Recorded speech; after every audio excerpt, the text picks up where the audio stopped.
Joy Beckerman.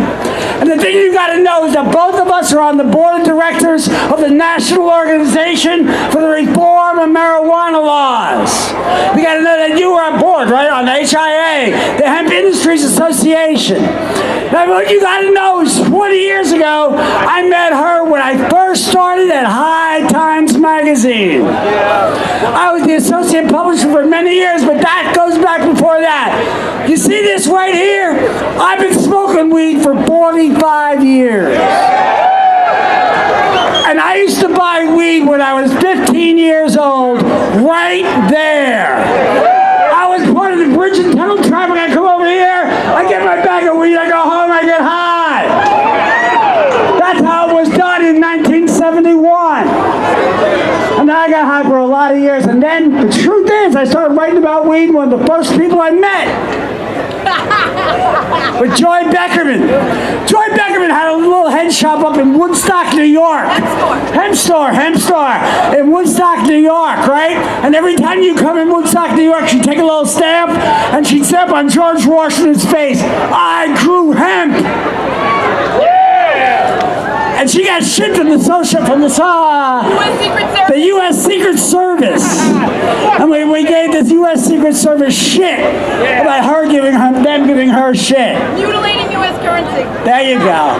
So I'm going to introduce Joy in a minute, but you got to know, we go back a long time, and I go back right to there from 1971 where I started getting high. And then I went from there to writing about Joy Beckerman. And then I went from there to working for High Times. And then I went from there to starting a medical cannabis company with Whoopi Goldberg, Whoopi and Maya. I'm a co-founder of Whoopi and Maya, a great New Yorker, Whoopi Goldberg. And now I'm back here, and we're going. New Jersey is about to legalize, and I'm back home in New Jersey. I can't believe this journey. I can't believe we're here. You folks have no idea what the last 40 years has been like. Inches by inches by inches. And here's the thing I got to tell you. Now I got to give it up to Joy. Nothing happens that isn't incremental. Nothing that it doesn't last takes short time. It takes a long time to make it happen. I am sitting here. I was running from the police 40 years ago, and I'm on the stage here now saying we can smoke weed in a few minutes. Here. Ladies and gentlemen, please give it up for my great friend, and knows a lot more about this than I know at this point in the game, Joy Beckerman. Thank you.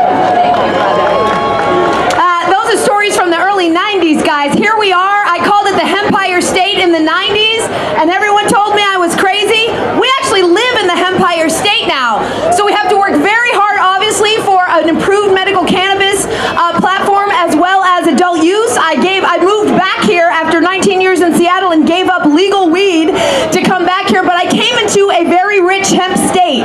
New York is the only state that has put $1 in grant funds into their very robust hemp program, and they put $10 million. The state of New York, a lot of folks aren't aware that our government has put $10 million in this state to reintroduce the versatile, valuable hemp crop.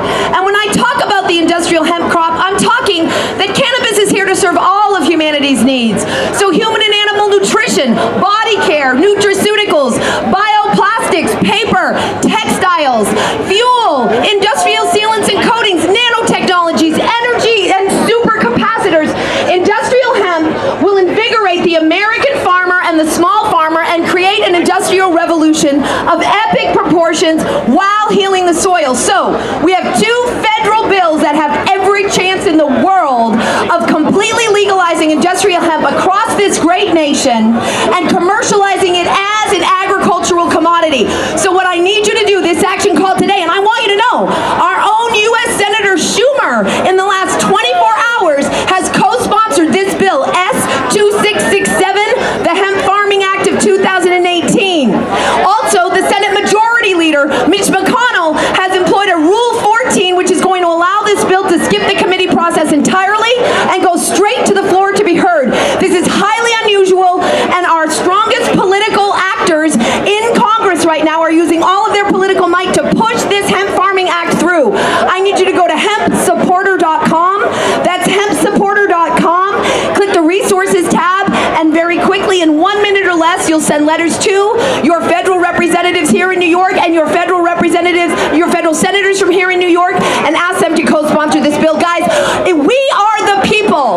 If the people lead, the leaders will follow, and they don't know what to do if we don't make our voices heard. And tell them this is what we need you to do. We don't make their agenda. We don't make their list of priorities unless we make our own voices heard. On behalf of the Hemp Industries Association, founded in 1994, and on behalf of NORML, the National Organization for the Reform of Marijuana Laws, founded in 1970, please engage in the legislative process, guys, and make your voices heard. Go New York!